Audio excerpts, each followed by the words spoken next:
Hi Sagittarius. Remember how we talked about like 6 months ago how sometimes when things are going really well you get bored and then you start fires for no reason? Okay, so you're not bored and you're not starting fires for no reason, but you are wondering where you would like the hearth to be. No more random fires here and there.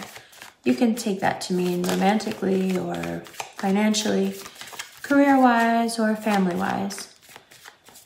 Regardless of how you took it, whatever your first indication was there, oh, she's talking about this or that, that part of you wants a hearth, a home, a place to put all your tools down, a surface. Having surface is really important. For me, the most important part of my house is the large table in the center room, just because it's a lot of surface on which to work. And certain magics require lots of tools, and sometimes you don't even know what kind of magic you can do until you have all your tools laid out in front of you. Anyone who is a makeup artist can tell you that. You need to be able to see all your tools to be able to use them properly or to be able to use them efficiently and appropriately. In the same way, the magician here needs these metaphorical tools. And for that, you need a metaphorical table. And for that, a home. Now, of course, you may be thinking to yourself, okay, done. I've got that. And if you don't, we're all praying for you and we love you and we hope you find one soon. Please avail any and all resources that are available to you in your area. For the first time, all of you are thinking about home, about being loved. You want to come home to someone and be loved. You want someone to call when the plane is about to take off. You want someone to hug you. You want a home. Don't you love it when I'm right? I love it when I'm right. That's just because I'm a Gemini. You don't want just any home. You want the home, the family, the hugs, the kisses, the kids, the dog, the old people, the money, the rainbows, the house. And if you have a surface on which to put all your tools to do your magic, you can have it. But then you say, wait a minute. But you said I need the house to have the surface, but then you're saying get the surface and then you get the house, and then this is about crawling before you can walk. Start where you are. Use what surface you have, lay out your tools, and get to work. What are you getting to work on? Wanting what you really never wanted before. Up until now, although the High Priestess is a very welcome energy to anyone, it's not really your bag. No offense, you know, it is what it is. Good, great. You want to sit there and observe and it makes you smarter and it gives you control and power over any and all situations. Okay, cool, great. Sag isn't impressed. Sag isn't in it to win. Sag is in it to live. So here we go. The Hanged Man, the Two of Cups. Very nice. The Four of Swords, the Four of Cups, and the Judgment card. Wow, wow, wow. Looking over these other readings, the Judgment card and the Hanged Man are coming up quite some. So, up until now, the High Priestess energy hasn't served you very well, but because you were so reluctant, let's put it that way, perhaps even ambivalent about embodying the High Priestess energy, then the universe found its own So when you refuse the High Priestess energy, the universe finds its own ways of making you stay still. And one of those ways, I think, has been the Two of Cups, the Ten of Pentacles, you know, love. I think in terms of love, the High Priestess energy has been required by Sag for a while, and it's just not how you love. It's not your way. But the reason the High Priestess energy was required wasn't so it could become your new way. It was only so you could sit back long enough to observe what it is that you're doing that isn't quite landing the way that you want. But because it was so difficult for some of you, most of you probably did and are like, okay, we're there already.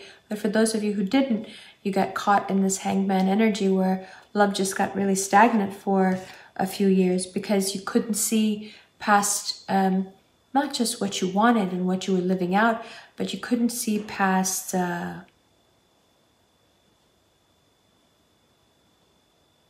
your idea of who you are. That's a huge read, and I didn't mean to actually go there just like that, but that's what it is. So we can talk more about that in the extended. And then the Four of Swords, the Four of Cups, and the Judgment card. I mean, that's pretty obvious, right? It's time. It's time to have those talks with yourself. Where do you lay your head down at night, and where do you want to live, and who do you want to be around, and what's it going to cost, and what sacrifice is it worth, and is it time to make that grown-up sacrifice or that grown-up choice, or is it time to go back to the comfortability of mediocrity, which ends up not being so comfortable after all, right? January 2020, that Judgment card, it wants you to choose. It wants you to say, what is it? Is it the Four of Swords? Is it real mental rest because you're doing things the right way and you feel good? Or is it still about trying to play escapist games with yourself so you don't have to express any feelings, right? We need you to express feelings, and you're going, yeah, but that takes a long time to process. Yes, I know. But the only thing that gets you where, you know, you've got the resources on the table and you can make the magic, the only thing that gets you there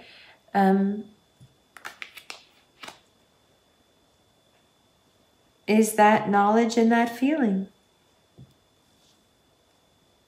And so it's not always convenient. It's not always pretty. It's oftentimes messy. It's oftentimes scandalous and uncomfortable, and yet it still needs to be said and done. Good. Lovely. Let's look at these cards, yeah? I love you. Hi, Sagittarius, and we're back in New York. You'll probably hear lots of sirens during the course of part 2. So, what's with the big delay between part 1 and part 2? Part 1 has been on Instagram for a while. Part 2 is just getting done today. Aquarius season is starting soon. What's going on? Well, I don't think you're ready to hear this reading altogether. I think you've made it, if you've made it this far into even wanting to hear part 2, you're pretty brave. Because even though it may seem fairly innocuous to some, oh, you're looking for love, and I think to a Sagittarian this is actually quite scary, because unlike most signs, most of us out here who can feel like this quite often, you don't. You spend a lifetime relishing your independence and your ability to rebel against whatever you want, whenever you want, and change direction at the drop of a dime. You pride yourself on it. You love your life because of that quality. And so for you, specifically you, to want to put down any kind of roots and not feel tied down by them, to want to do it to the point where you are regretting not having done it yet, that is a big thing. And perhaps Sagittarius isn't ever ready for a relationship until they get to that point. So let's go through it again one by one. The Magician. Your power, as always, has been in your hands. Sure, Jupiter leaving wasn't the most pleasant. Sure, a few things fell apart in very fundamental ways. This could have happened because of some breakdown or other at work. It could be a breakdown in your family relationships on a fundamental level, like you're not speaking to a parent anymore. Or something, you know, was just completely destroyed at work. Or if it was in terms of a relationship, it was on a level where you can't look at the person the same way again. In terms of friendship, it's been the same. Over the past year, you've had many different choices to make when it comes to who do you keep around and why.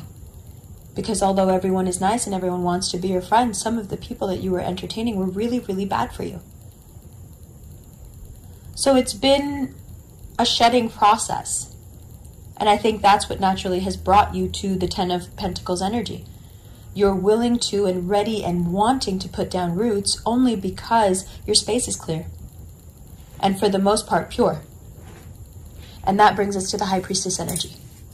When you get to that clear, pure place and you feel that your roots are clean enough and the ground in which they will go, in which they will grow, is pure enough, there is a certain intelligence that begins to emanate from you that can be easily categorized as the High Priestess energy.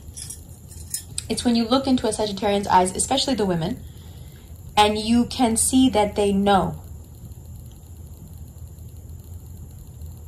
Now, some of you may feel, yes, I want all of those things, and yes, line 1 is completely right, but the Hangman is where I'm really resonating, because although I want all those things, and although I feel like I'm very much sitting in that energy and in my power, I am still stuck. Well, first of all, no, you are not, because let's not forget that even the Hangman has a halo. In every situation, no matter how dire, no matter how stagnant, no matter how toxic, there is something to be learned. And it is exactly that thing that will make that situation less toxic, less dire, less stagnant. You must learn to find the seed of the lesson in everything. You are learners. You're the best learners in the zodiac. You can learn your way through anything. And so even in that place where you feel, and I commiserate, I understand. Like, I've got all the components. You're right. I've got all the stuff on the table. Amber, look. But I'm still like hanging upside down. What is it? Because even in that waiting, there is a lesson. Is it patience? I don't know. Is it perseverance? Perhaps. Regardless, where we get to is the Two of Cups, which is what you are looking for. And this is how the cards fell. And what the cards say next is, you need to chill out.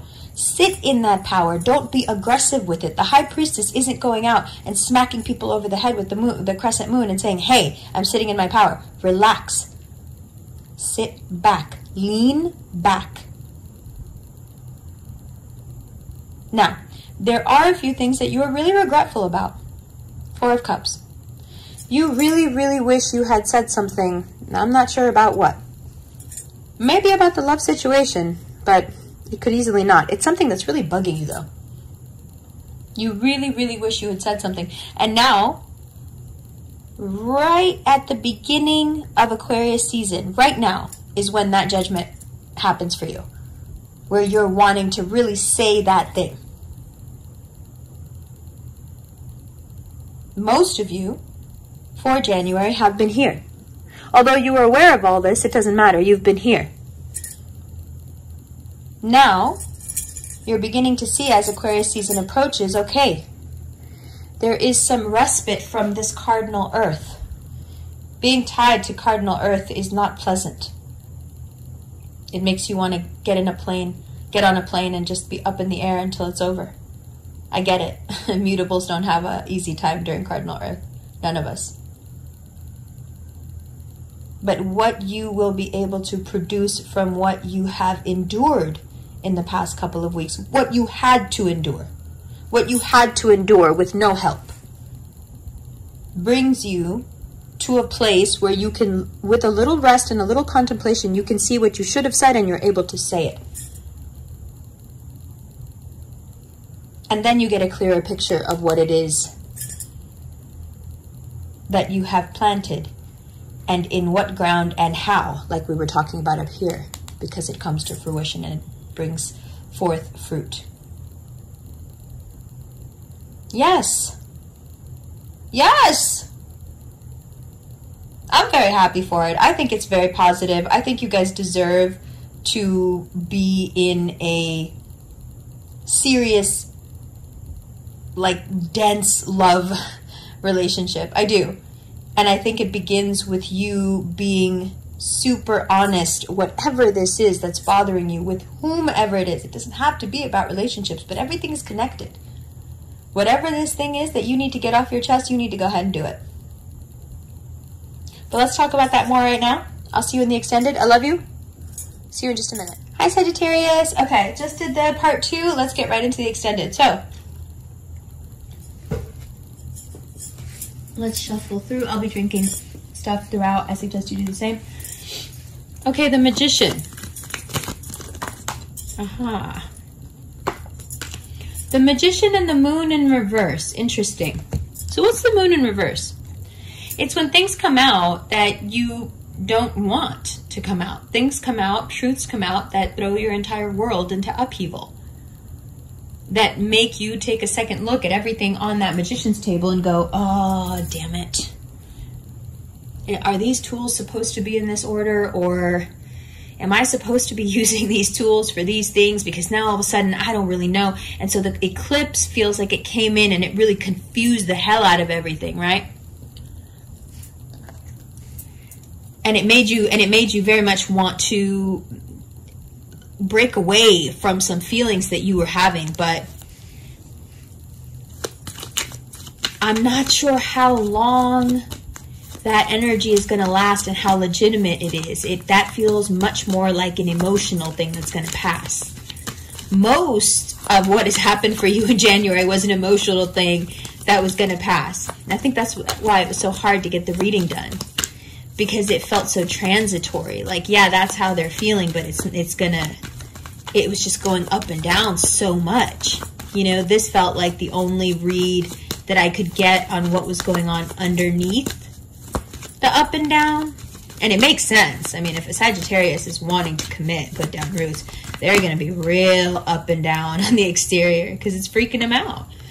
Knight of Pentacles, Two of Wands. The person, the most likely person is someone very slow moving.